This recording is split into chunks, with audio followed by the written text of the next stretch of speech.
Welcome back. Well, Ejike Ezeonyido joins us to also share his experience as a trafficked person in the past. Thank you for joining the program, Ejike. Now, let me start by asking you, what motivated your decision, to leave Nigeria, and how did your journey towards Europe through the Sahara initially unfold? Okay, like every other young person out there, uh, most of the primary people is greener pasture, like myself, seeking better life. So in 2016, um, I wanted to migrate, to talk it precisely, but then there were many ups and downs regarding the visa and stuff. So I don't know. According to my agent, it's like there are some misunderstandings between the country and Nigeria as at then. So there is issue. There was an issue then in securing a visa to get. But later on, they granted the visa, but the visa was just 2 weeks visa. Understand? And the 2 weeks starts counting once it's issued.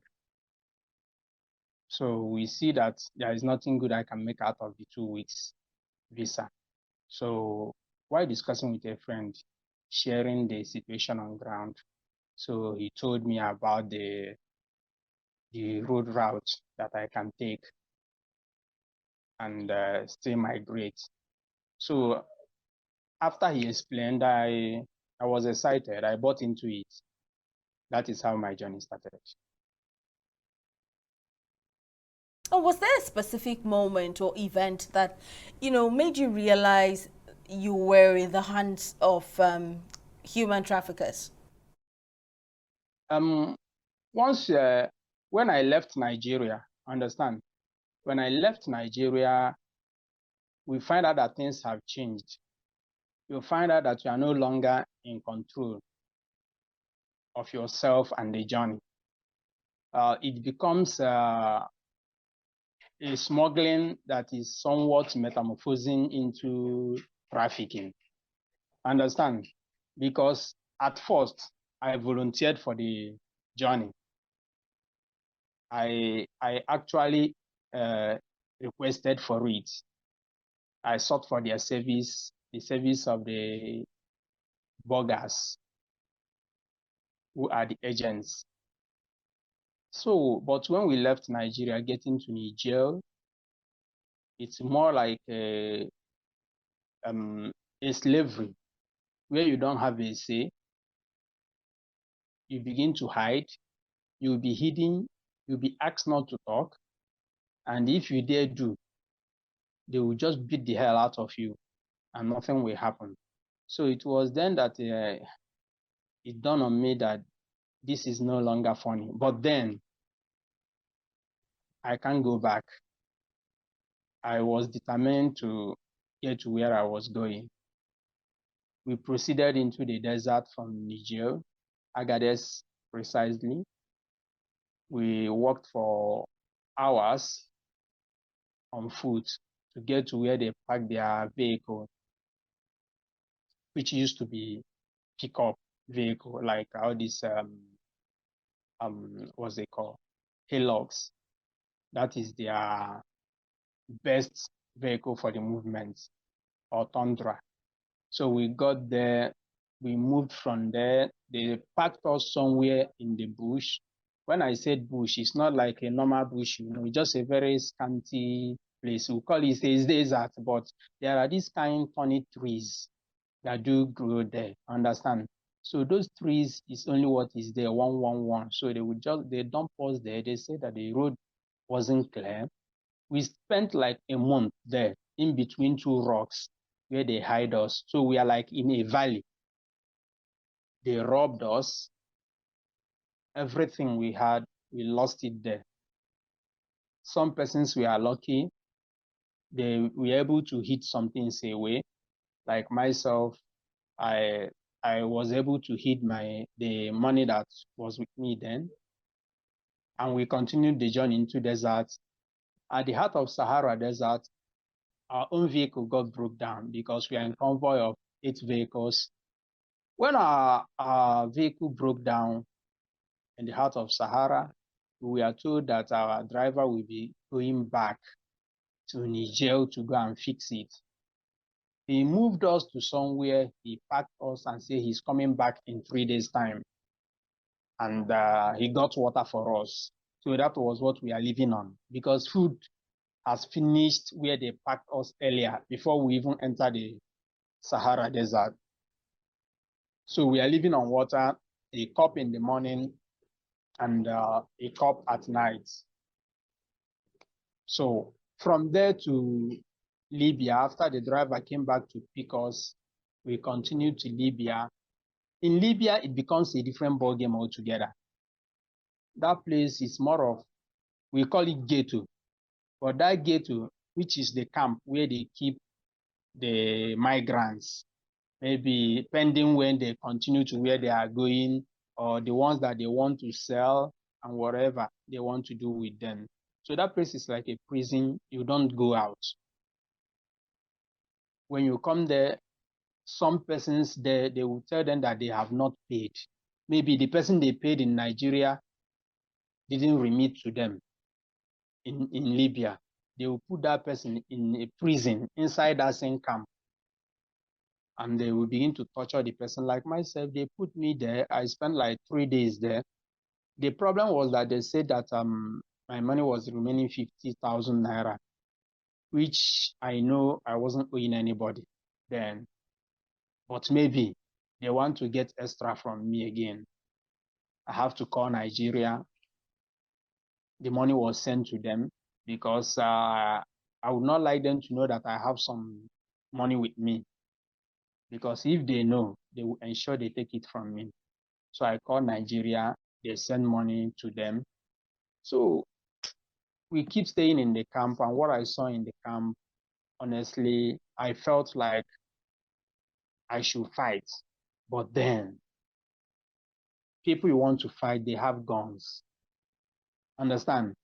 They have guns. They will bring out people from the prison. They will lie them on the floor, pour water on them, and begin to torture them, that they are owing them, that they are agents in Nigeria, they are burger in Nigeria, didn't pay them. Some girls who were part of our team, when we get there, they say that their madam has not paid, then it's have to sell those people. That's what they do. They sell them to connection houses. Connection houses there is like a prostitution house. Understand? Where sex workers live. And that place, not that they live in their freedom. No, they don't have their freedom. It's like a prison to them also. They can't cross the gate of that compound. They remain inside the compound, and different men comes around to make use of their service by force. It's not by choice. Like some girls, when they brought them there, they don't know exactly what brought them. They might have been deceived. You are going to be a house girl, this, that. You are going to be working in a salon and all that. So when they got there, they are not used to that life. They will refuse, that they will not do it. Then in such a situation, they will use like 4 men. They will force 4 men. They will use 4 men to force that girl into it. So when they torture the person, those boys will take turns on the person. So at that moment, the person will surrender. The person will know that no, this is not the fight that she can do alone, because no one is there to fight on your behalf. So that is how the experience over there is. So that's why in most cases, when I see people, since I have been there, I have the knowledge. When I see people traveling, be it through road or by flight, I do ask them, I hope you have a reliable information on your destination country. Understand? Because sometimes some persons never plan for the life they meet there. And in most cases, the agents will not tell you the truth. They will not. It's just their business. All they want is for you to leave. And any opportunity that comes with bogus promises about traveling, everyone should be careful on that. Be it man, be it woman, nobody is safe. How then did you eventually manage to break free, and what steps have you taken, to rebuild your life since that very traumatic experience? How I got back to Nigeria, when we finally left for Europe on the Mediterranean Sea, we were intercepted by a combined team. So the combined team that intercepted us brought us back to Libya, and we are detained. Although we're out of Libya water, we're out of Libyan water already when that happened, but it was a combined team. It was a combined team. That's why we are brought back. Then we lost 10 persons on Mediterranean Sea to the wave. And I would have been among them, but also lucky to be alive. And out of these persons that we lost, I ate with 3 of them before we left. I ate with 3 of them. They were at the edges of the boat. Myself was also at the edge of the boat. So what happened is that when the wave came, it seems like one person has fallen asleep or something like that. So when the wave shook the boat, maybe he himself want to struggle to get himself and now drew others. Since they are at the age, you want to fall, you try to hold yourself, you hold another person. That's how they all got drawn. And myself was sitting behind them. So I wasn't at their front. So I think that was my saving grace. Then at first, we thought we have rescued all because we rescued 4 persons. 3 out of the 4 can swim. 1 had a life jacket. The one that had a life jacket, because it wasn't normal to give life jacket, they don't give. That one seems in Libya Palace, we call it a shore contact. That one now, I think the person that brought him is within. So he knows the people that are going to push the boat, because that's what the language we use to push. They push these people. Understand? So he know everything. So he can be able to convince them and give a life jacket to his own passenger. Or maybe that they knew themselves from home. So he wouldn't like to maybe take chances on him because he knows that he might not be able to actually come out of it when the family comes asking for him.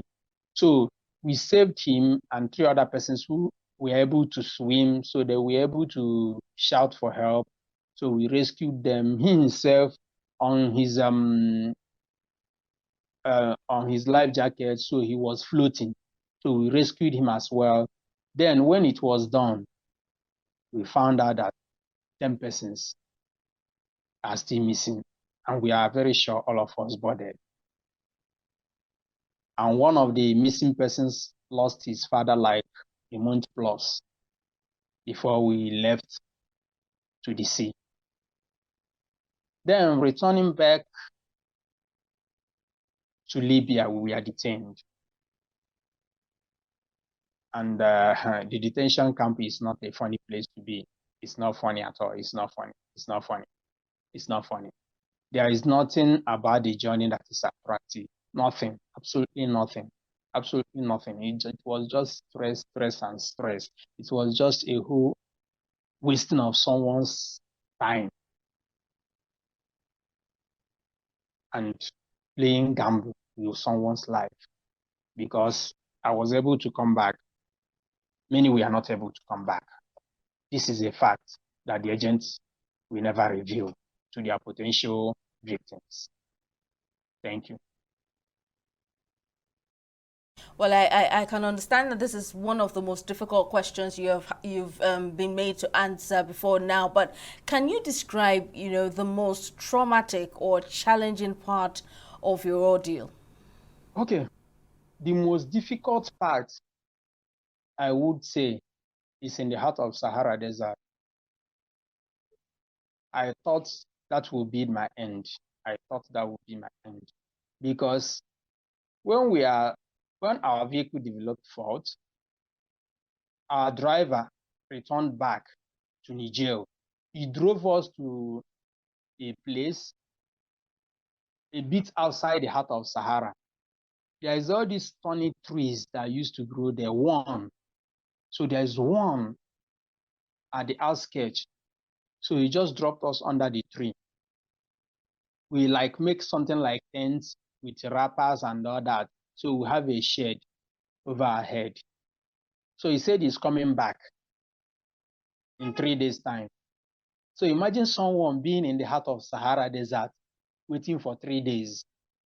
We take only a cup of water in the morning, a cup of water in the evening. The water he kept for us, every morning we will share one cup to each person. That one cup is not for you to drink. It's just for you to sip, just for you to water your plant and nothing more. If you dare drink and finish your own, it means that the person has decided to die because no one is ready to actually release water because that water is just life.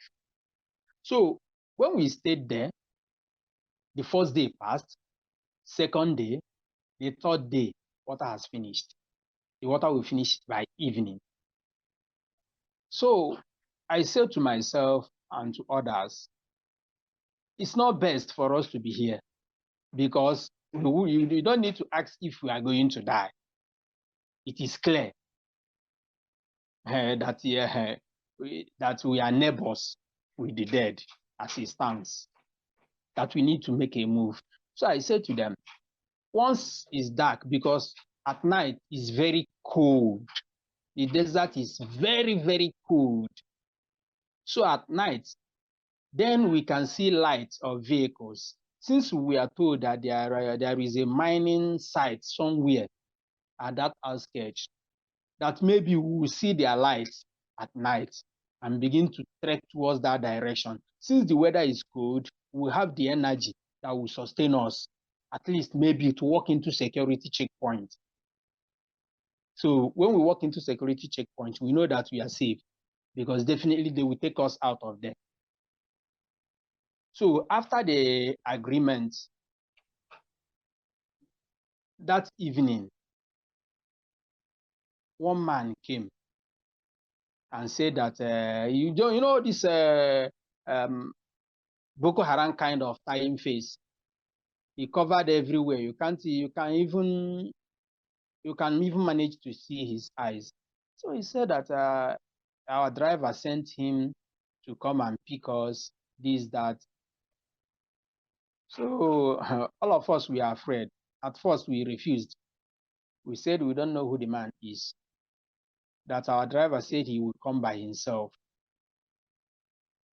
But then we said, is it not the same thing? If we stay here, we'll die. If we follow him, if himself is part of the bad boys that come to kidnap, it's still the same thing. So after much argument, some were against, some were in support, the man left and come back the following day in the morning. Now we asked him, how did he locate where we are? He said he knows. But we found out that they use compass. They use compass most times to track things and track people. So he has explained to them, and then with the help of his compass, he was able to track the location. So he came the following day, explain and explain and explain. Then we decided to follow him because we had made up our mind that that day we must leave because the water has finished. So he took us to a place, kept us that place, brought water for us, and said he will come back at night. That place he left us, some persons still come there to rob us. After that, he came at night and moved us to a certain place and said that this is the extent he can go. But then he has moved us out of Sahara Desert, the heart of Sahara Desert. Not that we're out of desert, but the heart of Sahara Desert, because that place is like hell. That place is like hell. He has moved us out. So from there, our driver came and we continued. Then another terrifying place, when we continued in the heart of Sahara Desert, there is a place we got to, a valley. The valley has by the two sides hills of sand, sharp sand, very hot, looks somewhat like ash. It's very powdered. So how the vehicle maneuvers, manage to pass that place is very risky that it can somersault. That is where we saw dead bodies. We saw many dead bodies that place. Even before I saw the dead bodies, when I observed the place, I said to a friend very close to me, I say, this place is just the biblical, it's a explanation of the biblical valley of shadow of death. Because that place is terrifying. It's terrifying. Just beholding the place alone is terrifying. Then the vehicle managed and maneuver from that place. We got stuck at some point. We come down and begin to push. We begin to push. This place, I'm telling you, if you dare touch your foot on that place, it will peel it off. It will peel it off. So one guy in our team that came down from the vehicle when we wanted to push because he got stuck. His stockings, the stockings he was putting on melt off. It was speed that he used to jump back to the vehicle to wear his shoes. So that is how the place. I was very, very terrified at that point. I don't think there is any other place I felt terrified more than in that very heart of Sahara. Very terrified. Very, very terrified. And in this situation, you find out that there is no way back. One guy was crying that he don't wish to continue. He wants to go back. But where can you go? When the drivers get tired, they will park. When they park, they make shed for themselves. Their vehicle has AC. So they got everything they eat from inside the vehicle. They have everything. Their vehicle is well stocked for themselves. But for the passengers, nothing. Once it's 6 in the morning, the sun has started hitting hard. By 10 a.m., it's out of hand. 11, 12, people will begin to collapse. People will begin to faint. Many people were revived in the desert. Everybody becomes a doctor and a nurse. You begin to do anything you can do to save people. And if anyone dies, nothing. Just pour sand on the person and continue. Then another place that was very terrifying for me is the sea.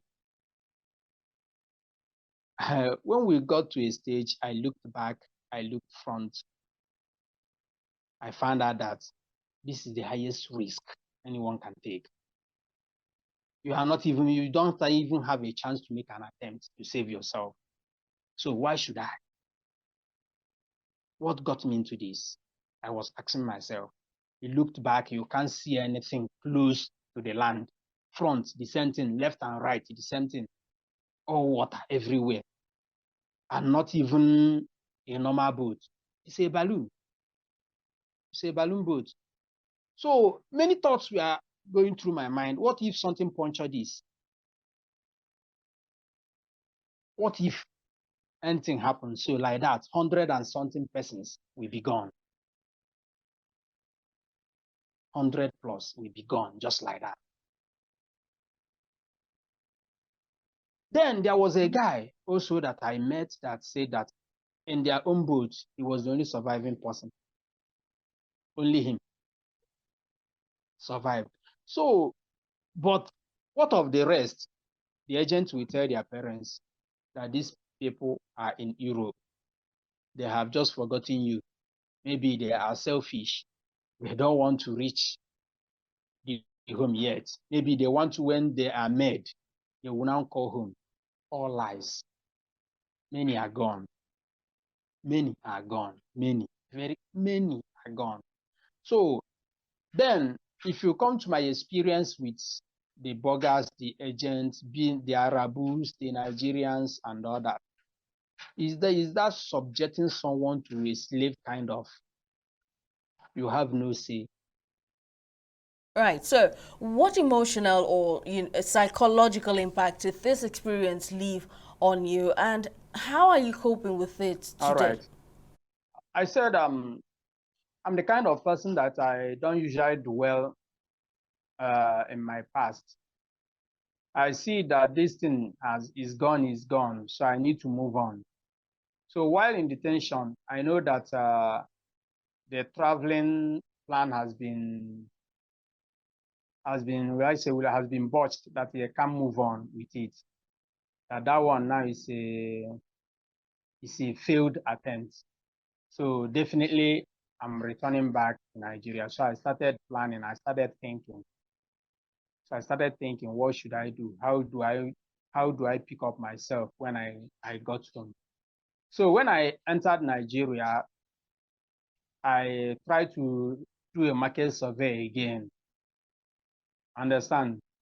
To see if the ideas that I came up with are things I can move on with. Because it was when I returned that I ventured into fashion designing. Before leaving, I returned that I ventured into fashion designing. So immediately I came back, I tried to learn skills. I tried to learn. I didn't wait for anybody. I tried to learn to see what I can start off with. And since then, I have been focused, even though at first I have some challenges with capital and all that, because every business requires capital. So I continue to go forward. I continue to build myself.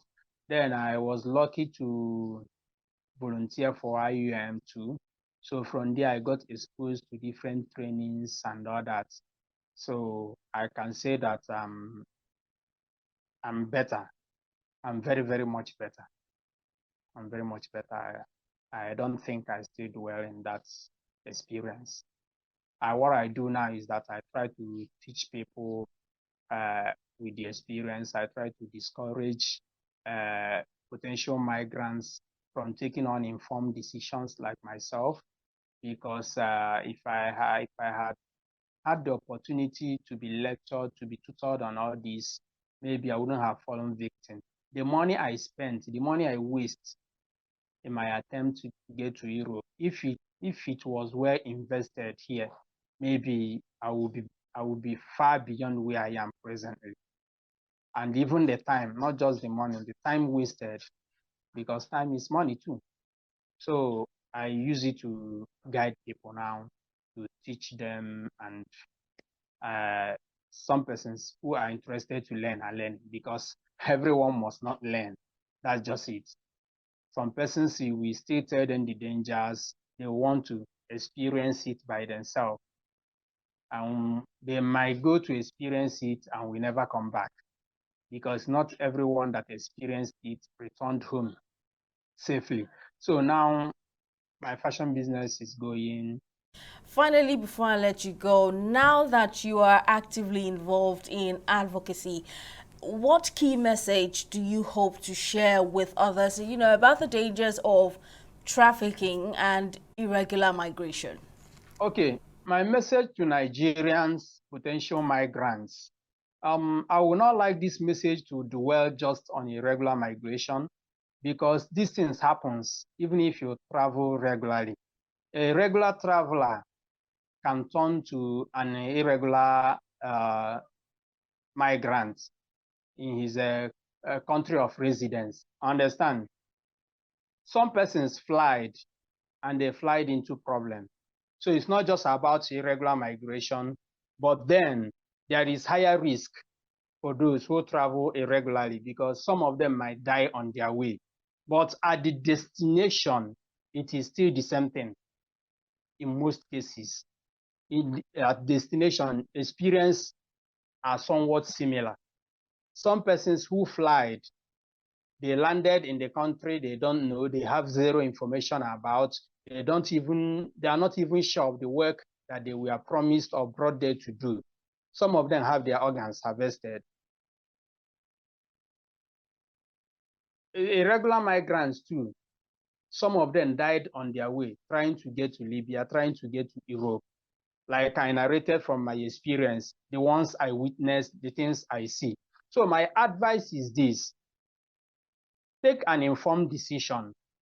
Don't just pick up your bag and start leaving Nigeria because you want to migrate, because you are seeking greener pasture. No, ask questions. You can reach out to migrants resource centers. They might have some information. They have information too on your destination country. You can seek for guide. Always ask questions. And when that offer is too good, is too sweet to be true, please be more careful. Be very, very careful. Then, if you are taking the route of irregular migration, just know that you are playing a bet with your life. Yes. And in this bet, what you are betting is your life and nothing more. You may enter that desert, you will never come out. Well, stories like yours are a reminder that even in the face of unimaginable hardship, hope and resilience can prevail. Ejike, it's been a pleasure hearing your story, and thank you for using your voice to inspire change. Thank you very much. That's all we have on this episode of the program. We'll see you again next time. Thank you for watching.